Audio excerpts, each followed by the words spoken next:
help as well. So I'll drop my email in the chat and leave you to it to learn about research in the Department of Mechanical Engineering. Thanks, Jackie. So good morning, everybody. My name is Professor Todd Bandhauer, and I am an associate professor in the Department of Mechanical Engineering. I'm also the associate department head for grad studies. And I do a lot of research, and the name of my lab is called the REACH CoLab, and I'll talk a little bit about that here in a moment. So let's see. Let me make sure my screen is sharing. Share screen.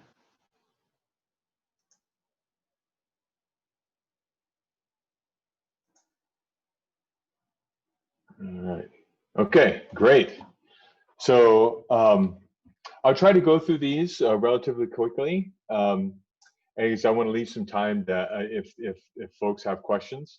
So we're at 9:24, so I have about 25 minutes for this session. So let's get into it. So our department does a lot of research, and many undergrads get involved in these in research, and they also get paid to do it. So here's actually a few of my students. Katie is actually a freshman in mechanical engineering department. You can see here she is working on a facility that we built.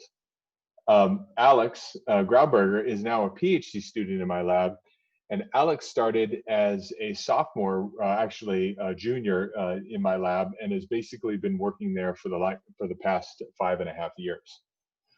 So in my lab, we do a lot of hands-on work, which is similar to many other of the labs in the department. I know all of you are thinking about whether or not to come to the university to be undergrads, or maybe you already are undergrads. But I'd like you to start, for those of you who are doing well in school, you should start thinking about graduate school. And the reason why, it's for me personally, it's been a rewarding technical career, and you get to do a lot of really cool stuff. And so in the next few slides, I'm going to talk about some of our research areas, as well as just a little bit more about graduate school and how we have set up some pathways to do that here in the department. So first, let me talk about our research areas. So our main areas are energy, materials and manufacturing, and biomedical engineering. Biomedical engineering has a lot of health aspects to it, as well as you'll see there's actually a few of our researchers that cross many of these disciplines, from materials and health to energy and health, and as well as energy and materials. So for those of you who haven't been to Fort Collins, here's an overview of the city.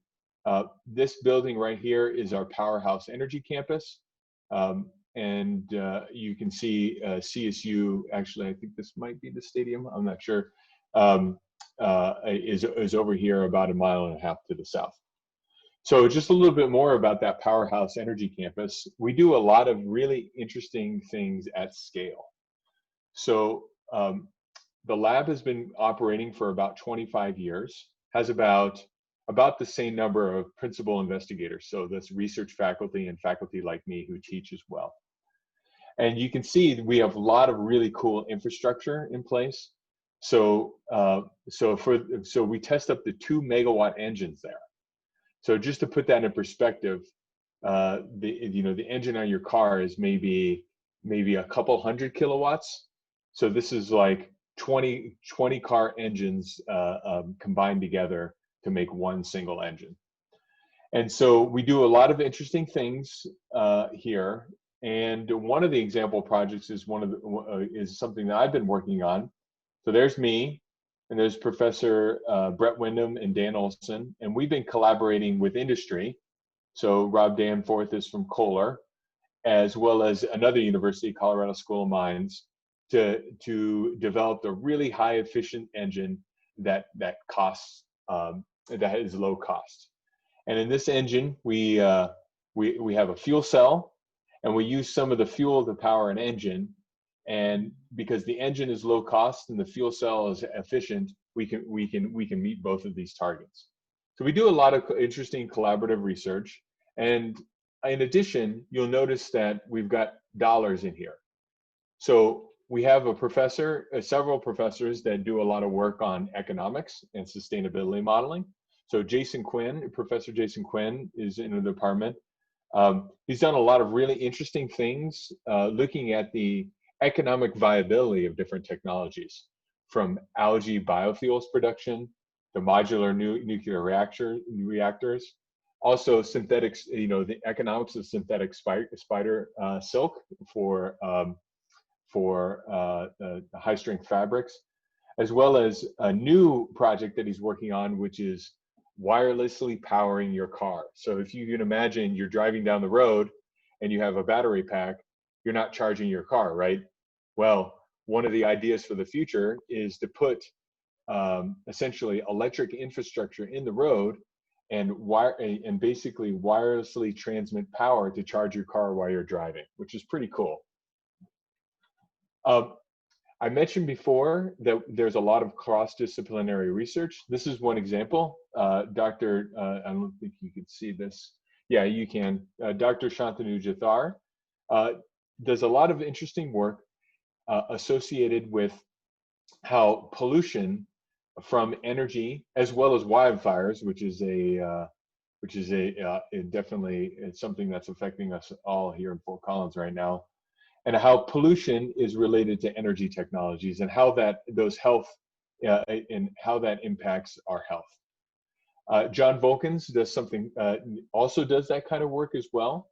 One of the interesting things that he does is citizen science. So basically developing really low cost sensors that can be used by you or me to measure and monitor air pollution or water quality or other things like that.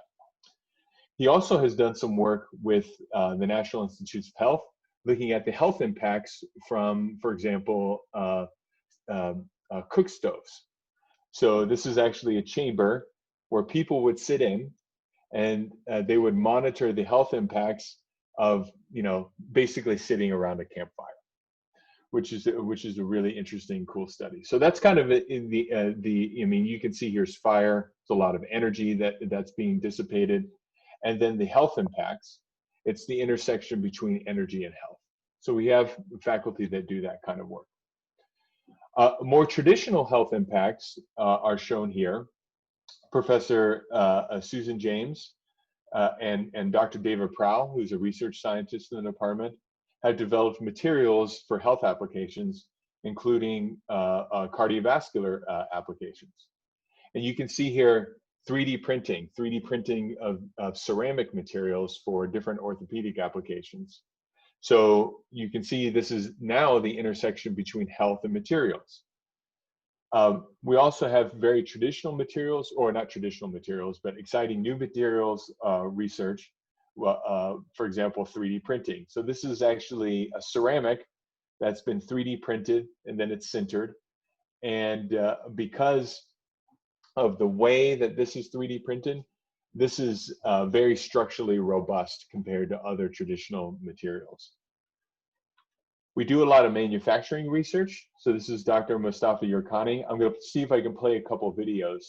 So you can see here on the right. So if you think about like an epoxy, if you're curing, basically a glue. If you want to make glue set, you usually have to pour it onto to something, maybe a 2-part epoxy. You mix 2 chemicals together, and it takes 8 to 24 hours for it to cure.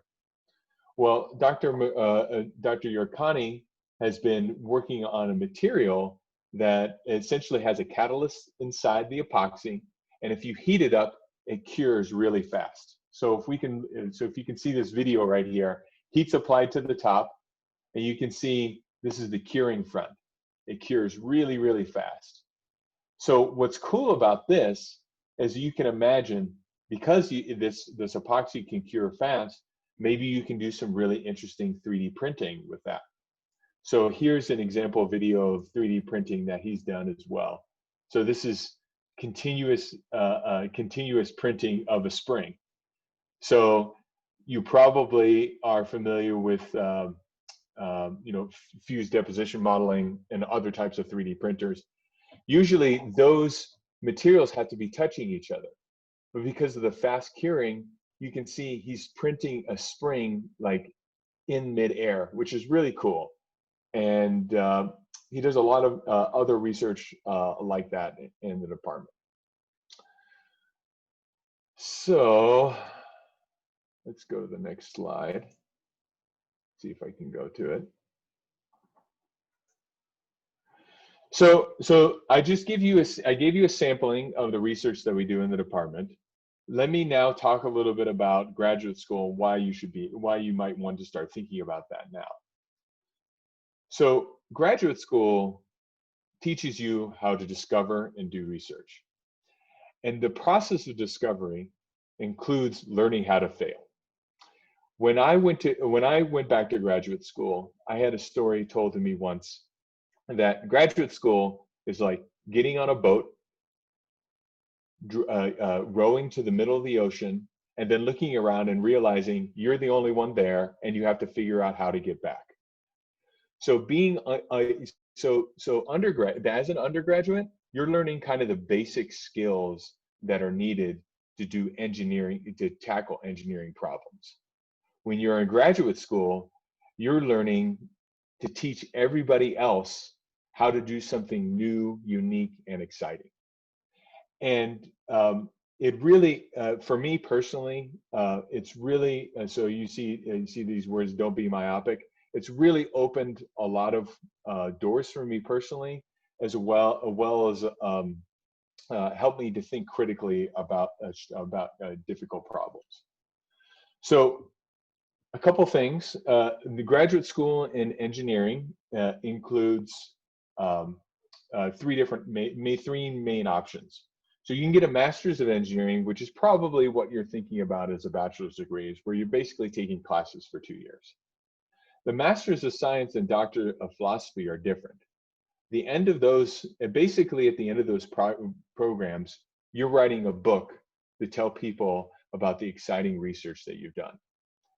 And what's really cool, and this is something that a lot of people don't know about, is that if you go for a Master's of Science degree or a doctor of, or a PhD, you get paid for these, and there's no tuition. There's a big difference between being an undergrad and a graduate student. And also some of you may have student loans, and those get deferred as well in graduate school. So why would you be interested in that? Well, here's kind of like my very obvious economic benefit. So this is mean data. Median income data for those mechanical engineers with a bachelor's, master's, and a PhD. You can see the difference in income between those three. And if you multiply that over your 35 career, that's quite a bit of money. Of course, you have to account for the time value of money, but you'll learn about that once you take engineering economics. So how do you get into graduate school? So the first thing is you can work in a research lab. Like I mentioned before, I had a couple students working in my lab. They're working on funded research projects they have. The other thing you can think about too is doing work study, which is a program within the university that offsets some of the costs to the faculty. And then as you go into the program, there are some classes later on, your sophomore, junior, and senior years, that allow you to accelerate some of that experience. So Mech 392 is essentially just a seminar to give you a little bit more information about what it's like to go to graduate school. And 498 A and B, those of you who are familiar with senior design, this is a research practicum, which is an alternative to senior design, and is basically the start of your graduate research. The cool thing about that is that there's a program called IDP Plus. If you were enrolled in IDP Plus, you can take 500 level graduate courses and double count up to 9 credits, which is about half of what you need for a Master's of Science.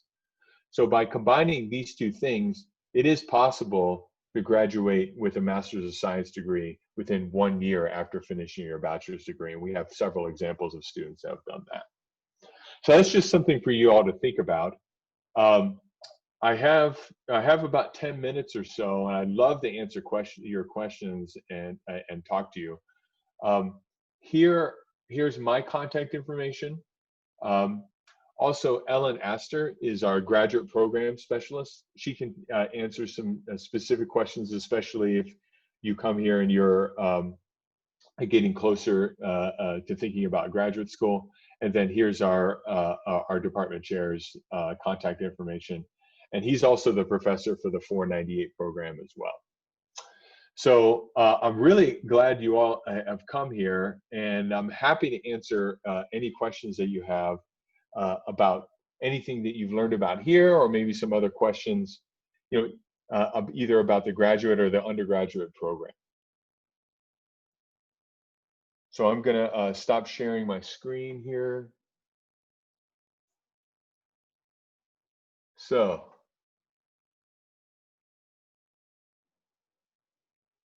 any questions?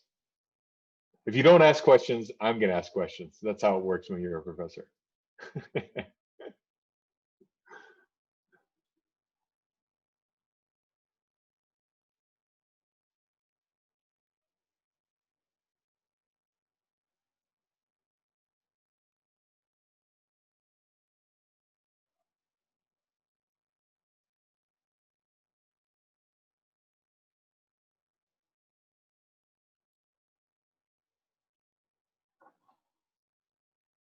All right, I'm going to start calling. So Brandon, I see you. I see you up there. Is there anything you've learned in this meeting that you didn't know about before, about graduate school or undergraduate school? I mean, before this, I've never really considered graduate school. I've always just been kind of aiming for the bachelor, but now, it's definitely more on my radar. Yeah, that's good. Just start thinking about that. Um, one thing I'll point out too is that in order to be eligible for graduate school, you have to maintain a minimum GPA. So I think the minimum GPA for Masters of Science in the graduate school is a 3.0, and it's 3.2 for a PhD. And typically, those who go to graduate school have much higher GPAs than that. So that's something to think about as you start your undergraduate career. So Summer, is there anything that you learned? Oh, it looks like I was going to call on Summer, but Reed just asked a question. So will graduate school make an easier transition into the engineering workforce? So that's a really good question. So I'll talk about my experience. So I got an undergraduate degree, and then I got a master's degree. My master's degree was funded by a company, and I actually ended up working for that company for 4 years. And when I was working in that company, I got to work on some really cool, exciting projects. For example, I was coming up with computer code to design different heat exchangers. So heat exchanger, think of a heat exchanger as like the radiator on the front of your car. I was designing some really fancy ones and coming up with my own computer code to predict that performance. Then I would work with the designers, we would build it, and then we would test it. One of my friends who did not have a master's degree, had an undergraduate degree, told me one day, he was like, man, I wish I knew how to do what you knew how to do. So the reason why I bring it up that way is because undergraduates, you basically get to learn the basics. A graduate degree, you get to learn more advanced topics, and you get to work on more technical problems, and it prepares you to make a bigger technical contribution in industry. So that's one thing. The other thing is when I had a master's degree and I was thinking about changing jobs, I tried to get a job at a national lab. For example, some of you may be aware of National Renewable Energy Laboratory down in Golden, Colorado. They do a lot of really cool stuff on solar energy. They wouldn't hire me. Then when I got a PhD, I actually got 2 job offers from 2 different national labs. So there's some jobs that are really technical that a graduate degree are essentially, they're an essential requirement. All right, so it looks like we got some more questions. So, okay, what are the opportunities for students to work on research? So, a lot of times faculty have research projects where they need people in the lab to help them do work. What typically happens is you reach out to one of your teachers and say, "Hey, I'm interested in working on in the lab. I'm really handy with engines, or I liked robotics. What are the opportunities?" And all of the professors in the department know which professors work on in what area, and they'll put you in contact. So that is the very typical outcome. Sometimes professors give a have a job posting for you to apply for, but more typically reaching out individually to the professors. So for example, when you take Mech 103, for example, Dr. Bashar is teaching your class, and you really like some of the stuff that you're working on. Say, "Hey, Dr. Bashar, I'm really interested in working in the engines lab. Who should I talk to?" "Oh, you should talk to Dr. Marchese. You should talk to Dr. Bandauer." Send them an email, and usually we're fairly quick to respond, especially if we have a need in the lab. All right. Okay, so does the CSU have an accelerated master's degree program similar to South Dakota School of Mines? I'm not familiar with South Dakota School of Mines, but let me share my screen again.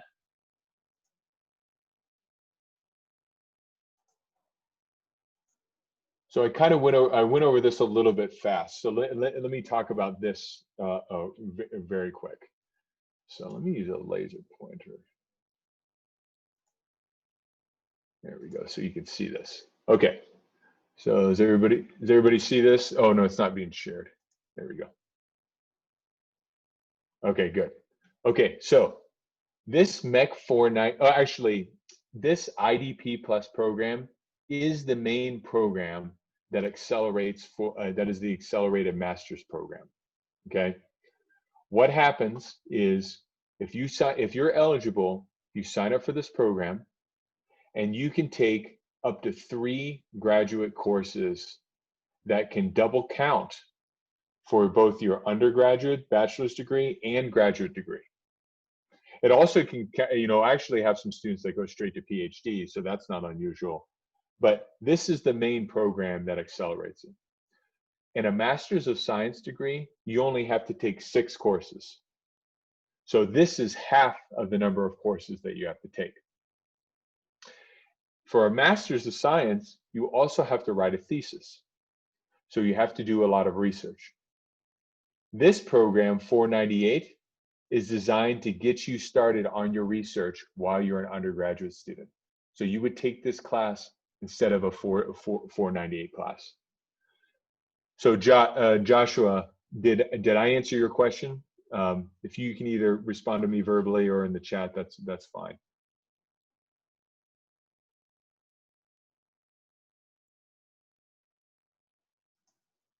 Okay. All right. So we've got a few minutes left. Great. Okay. Awesome. So I'm going to stop sharing my screen so you can see me. All right. So some really good questions so far.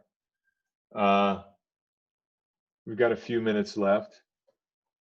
Summer, I was going to ask you a question. So tell me, is there anything you learned interesting, during this presentation, or maybe something that surprised you?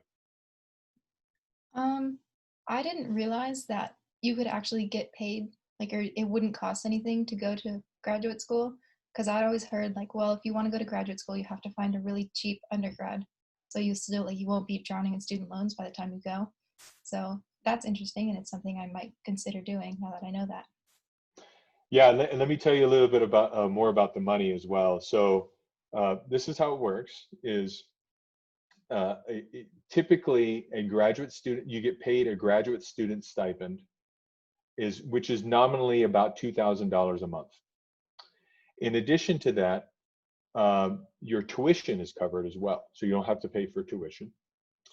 And and then we also at CSU, although now most of you, I believe, would be under the age of 25 and so still eligible to be under your parents' health care, but we do have a subsidized health insurance program as well here at CSU.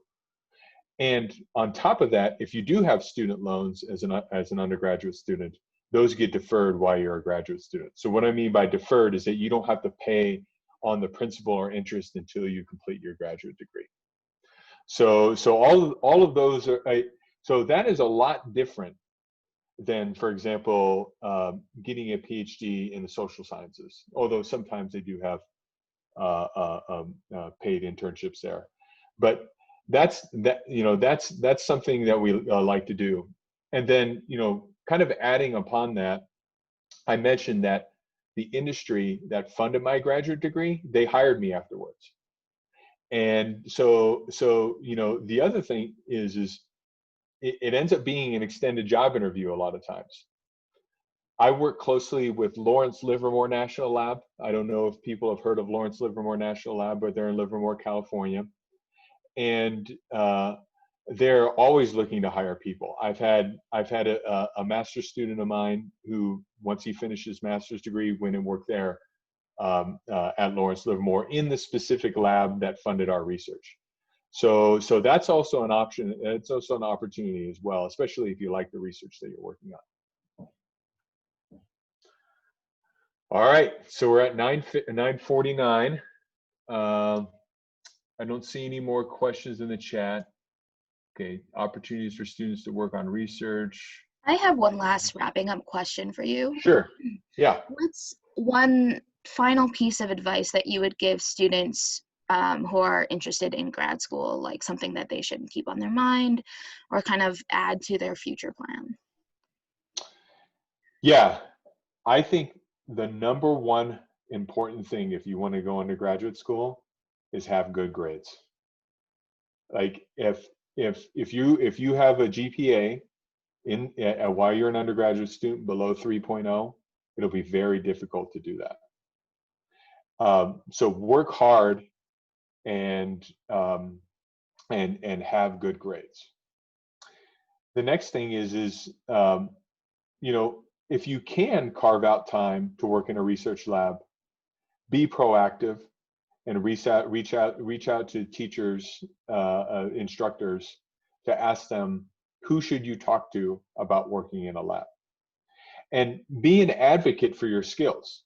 So, like, for example, one thing I like is, so Alex that I showed at the beginning, he grew up working on a farm fixing stuff. So you might not think that is necessarily a good skill set, but that is a perfect skill set to work in our lab. Another person I remember once, I think they like to fix old guitars. So if you're a tinkerer, that's something you should communicate as well. It's like, hey, I like to work with my hands. I like to, I worked with my father or mother, rebuilding a 57 Chevy, something like that. So get good grades, be proactive, and advocate, for yourself some of the cool things that you've done.